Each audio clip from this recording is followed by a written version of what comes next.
सी plus plus programming lecture series में आज हम डिस्कस करेंगे call by name parameter passing technique कि सी प्लस प्लस में कि हम कैसे call by name parameter passing technique को इम्प्लीमेंट कर पाएंगे। तो यहाँ पर फंक्शन के 3 पार्ट हैं, जैसे कि हमने पहले लास्ट लेक्चर में डिस्कस किया था। पहला पार्ट है प्रोटोटाइप या डिक्लेरेशन ऑफ द फंक्शन, दूसरा पार्ट है डेफिनेशन वाला कि जहाँ पर हम फंक्शन की डेफिनेशन लिखते हैं, और तीसरा पार्ट है इसमें कि हम फंक्शन को कॉल करते हैं कि हमने अपने फंक्शन को कॉल बाय नेम मेथड से कॉल किया है। तो अभी हम यहाँ पर इस फंक्शन का इम्प्लीमेंटेशन देखेंगे कि बेसिकली हम अपने प्रोग्राम में इस कॉल बाय नेम मेथड को कैसे इम्प्लीमेंट करेंगे। तो सबसे पहला पार्ट है इसका कि first of all we have to write the prototype of the function void. For example, name of our function is add and we are not passing any parameter in this function, therefore we are writing void. ये हमारा कहलाएगा prototype. तो ये prototype हमें बताता है कि जिस फंक्शन को हम इम्प्लीमेंट करना चाहते हैं वो फंक्शन हमें कोई भी वैल्यू रिटर्न नहीं करेगा, यानी कि उसका रिटर्न टाइप हमने void दिया है। दूसरी चीज़ बताता है कि उस फंक्शन का नाम ऐड होगा ADD, और तीसरी चीज़ बताता है कि उस फंक्शन में हम कोई भी पैरामीटर हम पास नहीं करेंगे। अब स्टेप 2 पे आते हैं कि अब हम इसका इम्प्लीमेंटेशन करते हैं। अब यहाँ पर सबसे ज़्यादा इम्पॉर्टेंट चीज़ ये है कि जब हम इसका इम्प्लीमेंट करें तो हम इस बात का ध्यान रखें कि इसका सिग्नेचर मिसमैच नहीं करना चाहिए। जो प्रोटोटाइप में सिग्नेचर हमने बताया है वही सिग्नेचर यहाँ पर एट द टाइम इम्प्लीमेंटेशन होना चाहिए। और सिग्नेचर मिसमैच होने का मतलब है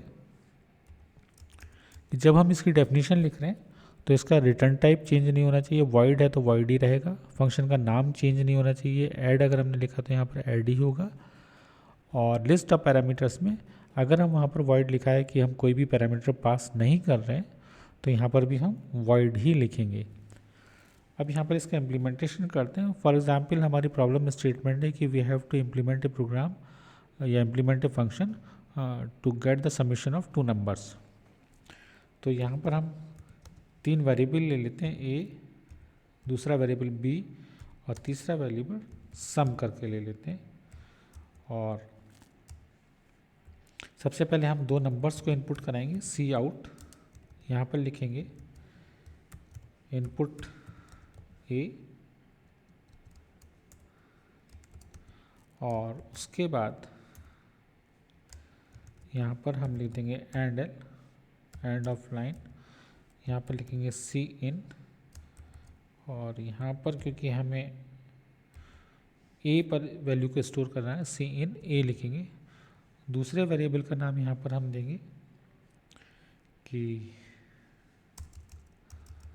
यहाँ पर हम लिखेंगे सी आउट।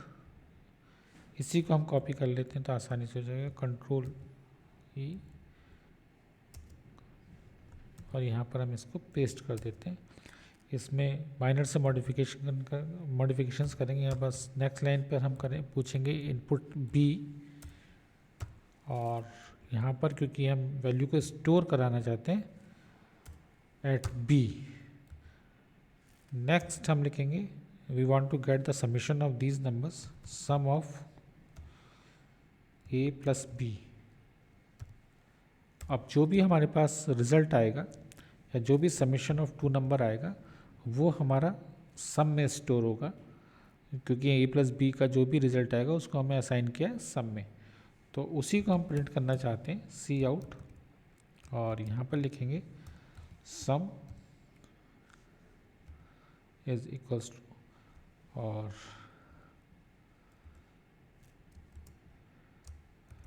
यहाँ पर लिख देंगे सम,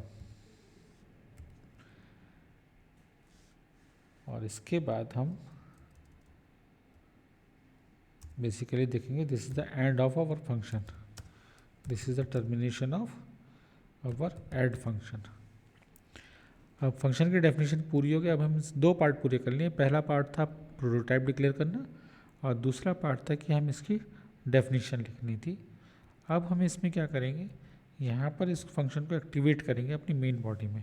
तो हमारे फंक्शन का नाम ऐड है और इसमें हम कोई भी पैरामीटर पास नहीं करते, तो इस ढंग से हम इसको करेंगे कॉल। इसको करते हैं, हम लिखेंगे कि we are calling the function और here we have given the definition of the function. तो अभी हम इसको रन करके देखते हैं कि हमारा प्रोग्राम सक्सेसफुली रन हो रहा है नहीं हो रहा। प्रोग्राम रन हो रहा है। सबसे पहले पूछा इनपुट ए, हमने फॉर एग्जांपल 1 इनपुट किया, इनपुट बी 2 इनपुट किया, इसने हमारा रिजल्ट 3 दे दिया। तो ये हमारा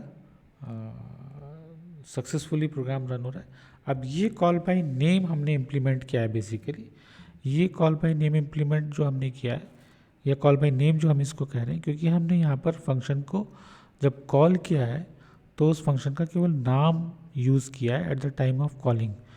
हमने उसमें कोई भी पैरामीटर पास नहीं किया है।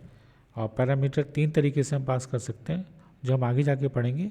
हम यहाँ पर कांस्टेंट वैल्यू पास कर सकते हैं, वेरिएबल का नाम दिया जा सकता है और रेफरेंसेस पास कर सकते हैं। तो यहाँ पर हमने कोई भी कांस्टेंट वैल्यू पास नहीं की है, कोई भी वेरिएबल पास नहीं किया है और कोई भी रेफरेंस पास नहीं किया है।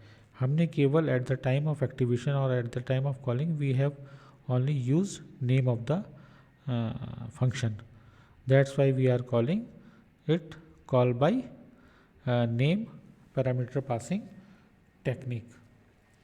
तो ये हमारा बेसिकली था call by name parameter passing technique.